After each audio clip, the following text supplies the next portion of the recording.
உதயநிதி ஸ்டாலின் சொல்றாரு, நேற்று முன்தினம் மோடி மட்டும் தமிழ்நாட்டுக்கு வந்தாருன்னா முதல்ல நாங்க கோ பேக் மோடின்னு சொன்னோம், நாங்க இன்னும் கெட் அவுட் மோடின்னு சொல்லுவோம். உதயநிதி ஸ்டாலினுக்கு நான் சொல்றேன், நீ சரியான ஆளா இருந்தா, சரியான ஆளா நீ இருந்தா,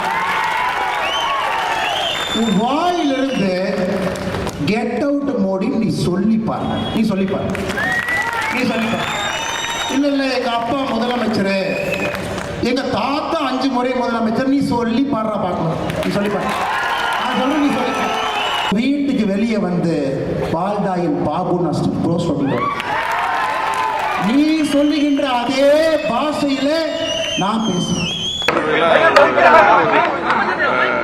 தமிழ்நாட்டு மக்கள் இவங்கெல்லாம் ஏற்கனவே சொல்லி மோடி அவர்கள் வந்து 2018 வரும்போது திருட்டுத்தனமா வந்தது, செவர்கள்லாம் உடச்சிட்டு கழிச்சு போனாரு.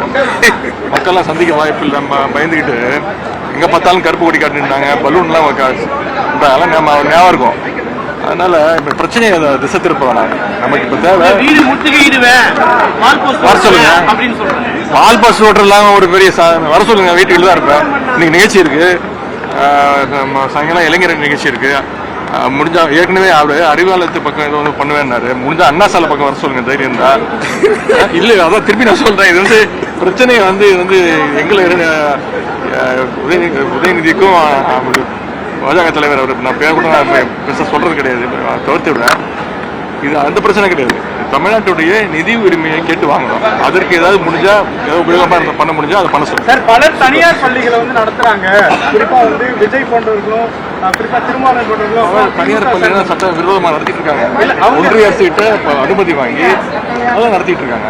அதையும் இதை கம்பேர் பண்ணாதீங்க. தனியார் பள்ளிகளில் வந்து காலைல இலவச உணவு கொடுக்குறாங்களா? இல்ல தனியார் பள்ளியில வந்து யூனிஃபார்ம் ஃப்ரீயா கொடுக்குறாங்களா? இல்ல அது தயவு செய்து அதோட இதை கம்பேர் பண்ணாங்க. அங்க இந்தி எடுக்கிறதுனால நிறைய பேர் வந்து இந்திய எஜுகேஷன் இல்ல, நான் ஒரு முக்கியமான கேள்வி கேட்க போறேன்னு நினைச்சேன். இந்த ஸ்போர்ட்ஸ் மேன்லாம் போய் வாரணாசியில வந்து ட்ரெயின் இன்சிடென்ட்னால அங்கே பாதிக்கப்பட்டிருக்காங்க. இன்னைக்கு காலையில் ஒரு அதிகாலையில் ஒரு 6 மணிக்கு தான் அந்த நியூஸ் வந்துச்சு. இந்த உத்தரப்பிரதேச மாநிலத்தில் வந்து மாற்றுத்திறனாளிகளுக்கான இந்த சிறப்பு கிரிக்கெட் போட்டி நடந்து கொண்டிருக்கிறது. தென்மண்டலத்தை சேர்ந்த கிரிக்கெட் அணியிலிருந்து 6 தமிழ்நாட்டு வீரர்கள் கலந்துருக்கிறாங்க. 6+1 ஒரு கோச் போயிருக்காரு. அந்த போட்டியில் அரையிறுதியில் வெற்றி வாய்ப்பு இழந்த காரணத்தினால தென்மண்டல அணி இன்னைக்கு ஊருக்கு திரும்ப ரயில் டிக்கெட் ஏற்கனவே ரிசர்வ் பண்ணி வச்சிருந்தாங்க. ஆனால் அந்த உத்தரப்பிரதேசத்தில் கும்பமேளா நடக்குது, எவ்வளோ கூத்தெல்லாம் நடக்குதுன்னு நீங்களே பார்த்துருப்பீங்க. ரொம்ப அதிகமான ஜனத்தொகையோடு அங்கே பயங்கர கிராப்டாக நடந்துகிட்டு இருக்கு, ஒரு ரெகுலாரிட்டியே இல்லாமல். இதற்கு முழு காரணம் அங்கே இருக்கக்கூடிய அந்த பாஜக அரசு, ஒன்றிய அரசு